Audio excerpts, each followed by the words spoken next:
Prabowo Subianto dan Ganjar Pranowo berselisih tipis dalam survei simulasi calon presiden dan calon wakil presiden yang dilakukan Indikator Politik Indonesia. Dalam survei tersebut, Prabowo memiliki elektabilitas 34,8% dan unggul tipis dari Ganjar Pranowo dengan tingkat elektabilitas 34,4%. Sementara Anies Baswedan memiliki tingkat keterpilihan sebesar 21,8%. Sementara dalam simulasi calon wakil presiden, nama Sandiaga Uno menempati urutan pertama dengan keterpilihan 27,8%, unggul dibandingkan nama-nama seperti Ridwan Kamil, Erick Thohir, Agus Harimurti Yudhoyono, serta Khofifah Indar Parawansa. Survei dilakukan pada periode 30 April hingga 5 Mei 2023. Indikator juga mensimulasikan 7 nama cawapres menurut pilihan pada tahun 2019 lalu. Hasilnya, pemilih Prabowo Sandi saat 2019 lalu, 27% responden kembali memilih Sandiaga Uno pada Pilpres mendatang. Hal serupa juga terjadi pada pemilih Jokowi Ma'ruf Amin di 2019. 21% responden memilih Sandiaga Uno pada Pilpres 2024.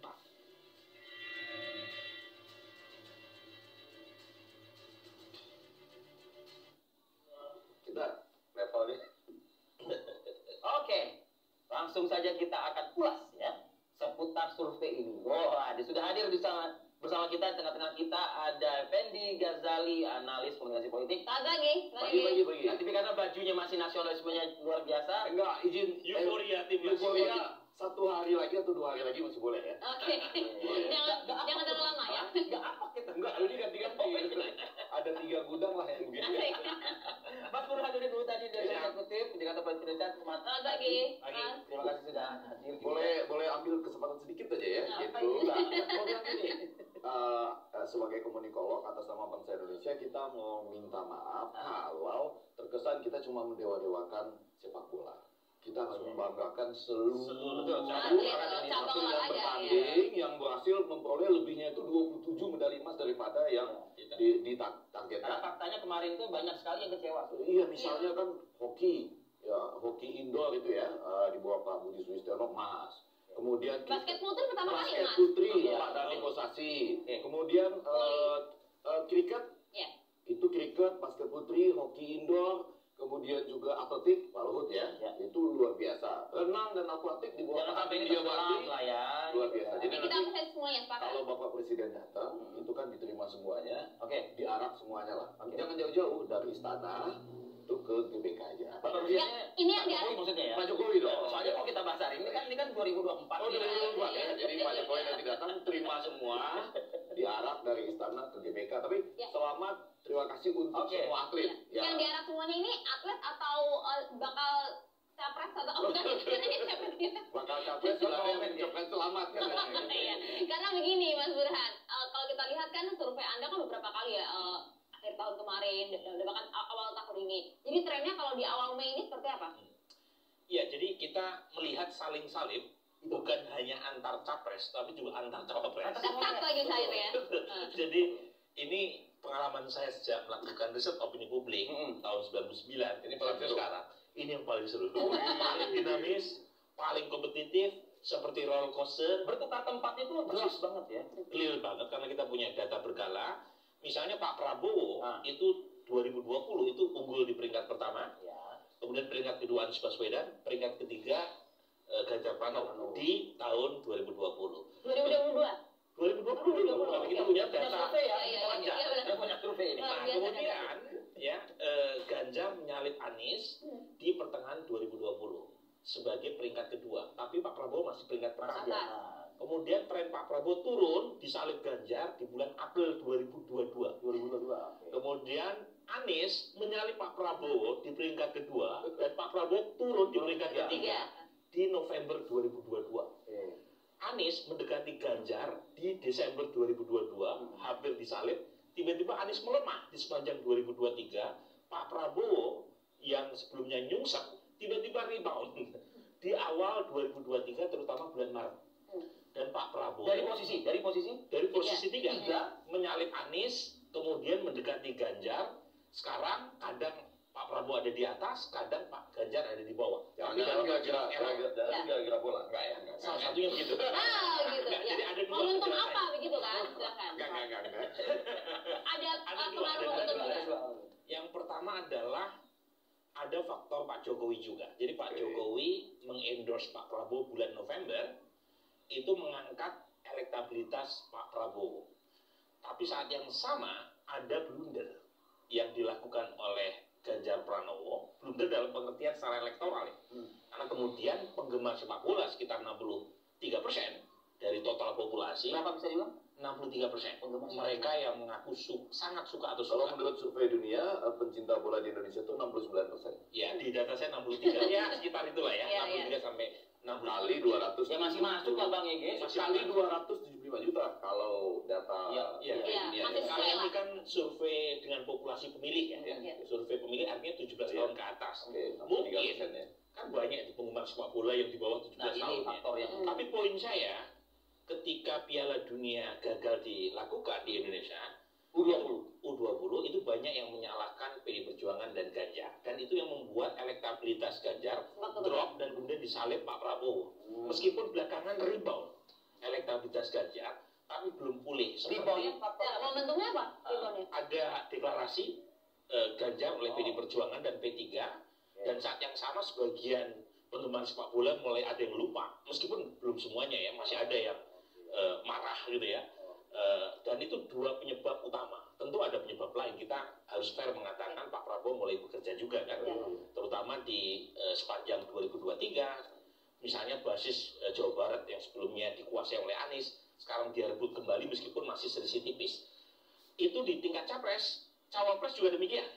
Jadi cawapres kita temukan Sandi naik, Ridwan Kamil turun, Erick Thohir naik sedikit. Ini surveinya sebelum ini ya, timnas sebelum sepak bola. Saya tidak tahu Sebelum ada arak-arakan. Mahfud MD naik, Nah, AHY turun, betul. Jadi memang betul-betul sangat dinamis. Nah, pertanyaan yang sama untuk yang seperti yang capres, faktor apa yang membuat cawapres? Faktor apa? Pertama memang faktor momentum yang paling utama ya. Jadi kalau kita lihat kapan Sandi naik, itu ketika namanya dianggap sebagai pendamping utama Ganjar setelah deklarasi. Jadi publisitas itu Padahal isu gitu ya. Isu. Ya. Survei Anda kan 30 April hingga 5 Mei ya? Betul. Terus kemudian yang kedua untuk Mahfud MD memang belakangan dia cukup aktif ya, menguasai media terutama sejak isu rapat dengar pendapat dalam kasus 349 triliun aliran yang dianggap tidak wajar, Perampasan aset juga. kemudian soal perampasan aset, soal kasus Sambo yang beliau sangat kencang ini ya. Jadi sekarang udah masuk 4 besar Mahfud MD ini. Urutan di cawapres 4 besar itu siapa saja? Pertama Sandi, RK. kemudian yang kedua Ridwan Kamil, ya Ridwan Kamil turun agak lumayan, kemudian Erick Thohir, kemudian Mahfud MD, yang terakhir adalah AHY. Oke, good. Bang Any Egi. comment? Saya ini kan Sabtu Minggu lah ya. Saya ini yang pertama masih takut kena prank gitu ya. Udah ditiup sama wasit, kita udah lompat senang. Oke. Nah, sekarang traumanya masih ada. Termasuk untuk riset. Emang bisa ada prank? Bisa. Dinamika politik pranknya gimana Bang? Masih ada berapa? 3 bulan. Iya, tapi ini kan dasarnya ilmiah dong. Ilmiah 3 hal. Yang pertama, pada waktu Ganjar dianggap sebagai dalam tanda petik biang masalah ya, gagalnya Indonesia itu. 63% tadi itu ya. Indonesia bukan negara federal. Jadi kalau gubernur bilang nggak dukung misalnya, nggak ada pengaruh urusan. ya. Yang kedua, apakah betul Ganjar ikut tanda tangan kesediaan? Tidak ikut. Tidak ikut ternyata. Tanda tangan Gitu ya. Gibran. Dan lain-lain. Tapi itu kemudian justru jadi momentum ujian kan bagi Ganjar, betul nggak? Ujian, Menurut betul. Ketua Umum PDI Perjuangan ini ujian ideologi.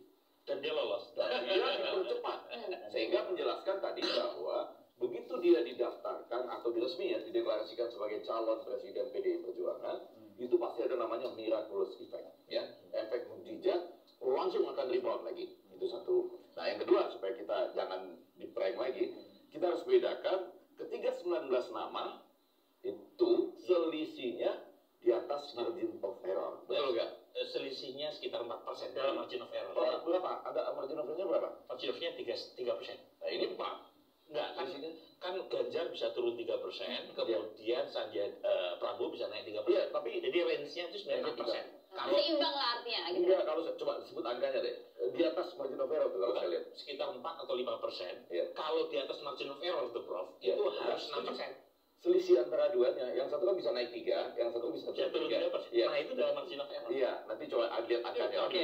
Sementara yang satu tipis sekali, kalau bisa ditampilkan ya. Nah, kita Tapi tampilkan yuk. boleh tampilkan yuk. Kita tampilkan. Tapi di cawapres, di 3 nama itu nempel sekali ya. Nempel Iya. sekali. Nempel sekali. Itu maksud saya. 0,4. Ya, itu maksud saya, harus hati-hati. Nah, yang ketiga, yang menarik adalah kita menunggu kalau indikator dan semua yang lain melakukan survei sesudah euforia di sini.